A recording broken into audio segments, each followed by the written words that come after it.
4 నెలల ముందు, బట్ అది జరగలేదు. ఎప్పుడు 1.5 year బ్యాక్ వచ్చి అండ్ మేము ఇక్కడే ఉంటూ ఇక్కడే వైఫ్ ఉంటూ హ్యాపీగానే ఉన్నాం. కాకపోతే ఏదైతే క్యాంపస్లో జరుగుతుంది, ట్రస్ట్లోనూ ఆ సొసైటీలోనూ జరుగుతున్న విషయం అంటే స్టూడెంట్స్కి ఇబ్బంది కలిగి ప్రైవేట్ దౌర్జన్యాలు ఇవన్నీ నేను అడిగేదానికి ఆ క్యాంపస్లో ఉన్న ఎగ్జిక్యూటివ్ డైరెక్టర్ని అండ్ ట్విట్టర్ ద్వారా అడిగాను, పర్సనల్గా మెసేజ్లు చేశాను. ఇలా స్టూడెంట్స్ ఇబ్బంది పడుతున్నారని అడిగితే ఐ విల్ సూ దెమ్ అని చెప్పాడు ఆయన. నా వాట్సాప్ మెసేజ్లు అవన్నీ నేను సబ్మిట్ చేస్తున్నాను. అంటే పిల్లల్ని క్వశ్చన్ చేసి పిల్లల్ని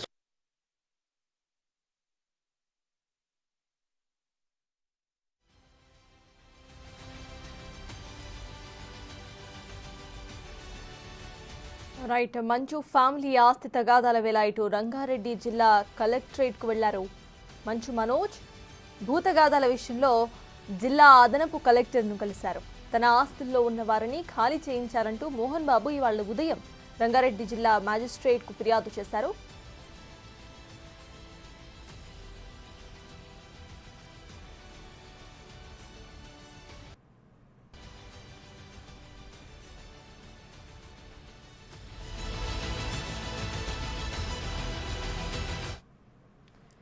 మంచు ఫ్యామిలీ ఆస్తి తగాదాల వేళ రంగారెడ్డి జిల్లా కలెక్టరేట్కు వెళ్లారు మంచు మనోజ్.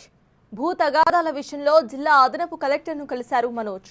తన ఆస్తుల్లో ఉన్న వారిని ఖాళీ చేయించాలంటూ ఇటు మోహన్ బాబు ఇవాళ ఉదయమే రంగారెడ్డి జిల్లా మ్యాజిస్ట్రేట్కు ఫిర్యాదు చేశారు.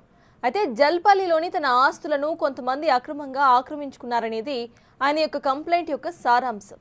తన నివాసంలో ఉన్న వారందరినీ కూడా వెంటనే వెకేట్ చేసి తనకు అప్పగించాలని న్యాయస్థానాన్ని ఆయన ఆశ్రయించారు.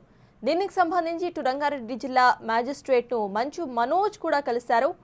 మంచు ఫ్యామిలీ ఆస్తి తగాదాల గురించి ఇటు రంగారెడ్డి జిల్లా కలెక్టరేట్కు వెళ్లారు మంచు మనోజ్. కూడా తెలియట్లేదు. So these are all my questions. And ఇది ఎలాగా అనేది మీరు చెప్తే ఒకరిని నిలబెట్టేదానికి ఇంతమంది స్టూడెంట్స్ని, ఇంతమంది లోకల్ విలేజర్స్ని వాళ్ళ కష్టాన్ని మీద కొడతాం అనుకుంటే మాత్రం ఇది చాలా కరెక్ట్ కాదు.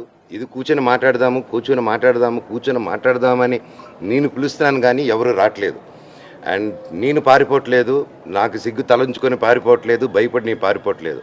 నేను ఎక్కడ పిలిచినా వస్తాను, మీరు టీవీ ఛానల్కి పిలిచినా వస్తాను, ఎక్కడికి పిలిచినా వస్తాను. నేను కూర్చొని ఎవరితోనైనా మాట్లాడతాను. నేను ఏ తప్పు చేయలేదు. ఇది ఆస్తి గొడవలు కాదు. ఈ పోరాటం ఇది నా స్టూడెంట్స్ కోసం, మా విలేజర్స్ కోసం, మా బంధువుల కోసం అక్కడ. Thank you. అండ్ ఇంకోటి అండి, అండ్ ఇప్పుడు మీరందరూ చూశారు. ఎందుకంటే ఈ టోటల్ ఎపిసోడ్లో వాళ్ళు అబద్ధాలు ఆడుతున్నా దొరికిపోతున్నారు. ఎందుకంటే ఈ టోటల్ ఎపిసోడ్లో మీరందరూ కవర్ చేస్తూనే ఉన్నారు. ఆ రోజు నేను డీజీపీ గారి ఆఫీస్ నుంచి మా ఇంటికి వచ్చేసరికి మా పాప ఇంట్లో ఉన్నది. సో ఆ ఇష్యూ వల్లే లాక్లే వేసుకొని మా పాపని కారు ఎక్కించి బాడీ గార్డ్స్తో సిటీకి పంపించేద్దాం ప్లాన్లో ఉన్నారు. నేను ఆ పసిబిడ్డకలు అవ్వకూడదని చెప్పేసి ఆ రోజు అందరి ముందే గేట్లు దోసుకుంటూ లోపలికి వెళ్ళారు. సో ఇది మీ ముందే జరిగింది, నన్ను ఆపారు. ఇప్పుడు నిన్న తిరుపతికి వెళ్ళినప్పుడు తిరుపతిలో యూనివర్సిటీకి వెళ్ళక్కర్లే, ఓకే దాని మీద వాళ్ళు తెచ్చుకున్నారో కోర్టు చూసుకుంటుంది. కాకపోతే లోపల నా ఇల్లు ఉంది, నా వస్తువులు ఉన్నాయి. ఆ బేసిక్ రైట్ కూడా ఇవ్వబోతే ఒక మనిషికి నేను ఏం చేశాను, దానికి ఏం చేశానే బాబు చెప్పండి అంటే దాని క్వశ్చన్కి ఆన్సర్ ఉండదు. సో ఓకే నిన్న ఓకే మా ఇంటికి రానిట్లేదు, ఓకే పోనీ పెద్దల పండుగ మా తాత నాన్న సమాధానం దండం పెట్టుకుని వెళ్తారంటే దానికి బౌన్సర్లకు సుమో తీసుకొచ్చి అడ్డు పెట్టడం, కర్రలతో దిగడం మీరు చూశారు. అండ్ వాళ్ళు ఇప్పుడు అక్కడ ఇంకో ఎఫ్ఐఆర్ కట్టారు.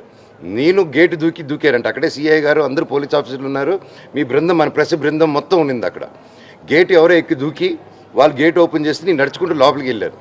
అంతేగాని నేను గేట్ ఎక్కి దూకాను, నేను ఎవరన్నా కొట్టరాని చోట కొట్టాను ఆ గేట్ ఎంటర్ అయ్యేటప్పుడు.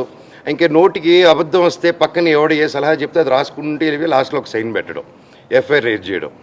ఢిల్లీ సుప్రీంకోర్టు నుంచి కేసులు పెట్టారు, ఢిల్లీ హైకోర్టుల నుంచి కేసులు పెట్టారు, హైదరాబాద్ హైకోర్టులు, అన్ని కోర్టులు, తిరుపతిలో ఎన్ని కోర్టులు ఉంటే అన్ని కోర్టులు, ఎన్ని చోట్ల నుంచి పెట్టాలో అన్ని చోట్ల నుంచి పెట్టేశారు. చంద్రమండలాన్ని కూడా వెళ్ళి పెట్టుకోమనండి, నేను మాత్రం న్యాయం కోసం పోరాడతాను. ఎవరిని వదిలేదే లేదు, సమస్య లేదు, కూర్చొని మాట్లాడేంత వరకు. ఇప్పుడు మోహన్ బాబు గారు ఏంటంటే సీనియర్ సిటిజన్ యాక్ట్ ప్రకారంగా నా ఆస్తులోకి వీరందరూ ఎంటర్ అయ్యారు, ఖాళీ చేయించండి, వేకెట్ చేయించండి ఫిర్యాదు చేశారు. సో మెజిస్ట్రేట్ మీరు ఏం చెప్పారు? మెజిస్ట్రేట్ మీతో ఏం మాట్లాడింది సార్?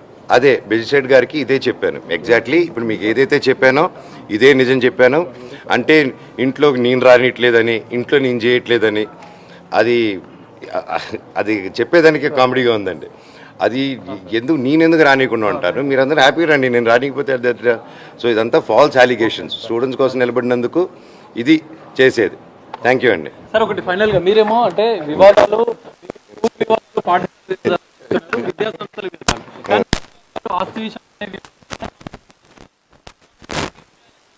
సీనియర్ సిటిజన్ గా డిస్ట్రిక్ట్ మెజిస్ట్రేట్ ని ఆశ్రయించారు. దీనిపైన మీరేం చెప్తారు? ఇట్స్ ఫాల్స్ అలిగేషన్ అండి. అండ్ దాని ప్రకారం ఇట్స్ ఎ కొలాబరేటివ్ కాంట్రిబ్యూషన్. నేను 10-12 సినిమాలు చేశాను ప్రొడక్షన్లో, లక్ష్మీ ప్రసన్న పిక్చర్స్కి, 24 ఫిల్మ్ ఫ్యాక్టరీకి. బట్ నేను ఏదైనా రూపాయి తీసుకున్నాను వాళ్ళ దగ్గర. అండ్ ఈవెన్ క్యాంపస్ కానీ ఏది కానీ బిల్డ్ చేసేదానికి thus everybody's contribution is there. It's not ఇది అక్క కాంట్రిబ్యూషన్ ఉంది, అన్న కాంట్రిబ్యూషన్ ఉంది, నా కాంట్రిబ్యూషన్ ఉంది, మా బంధువుల కాంట్రిబ్యూషన్ కూడా ఉంది ఈ సంస్థ బిల్డ్ అయ్యేదానికి. జలపల్లి నివాసం మోహన్ బాబు గారి పేరుతోనే ఉంది. మరి మంచు విష్ణుని ఇప్పటివరకు మీరు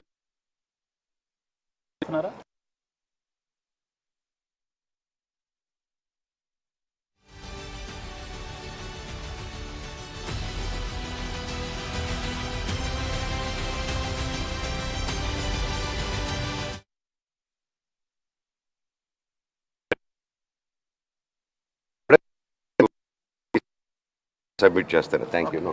ఇప్పుడు మీ పోరాటం ఎవరిపైన ఉంటుంది మోహన్ బాబు? ఫైనల్ గా మీ పోరాటం ఎవరిపైన? విష్ణు పైన, మోహన్ బాబు పైన? నో అండి, పోరాటం ఎవరి మీద కాదండి, జస్టిస్ కోసం నా పోరాటం. అండ్ దీనికి కూడా ఈ వాట్ ఎవర్ మీరు అడిగిన క్వశ్చన్ కూడా వాట్ ఎవర్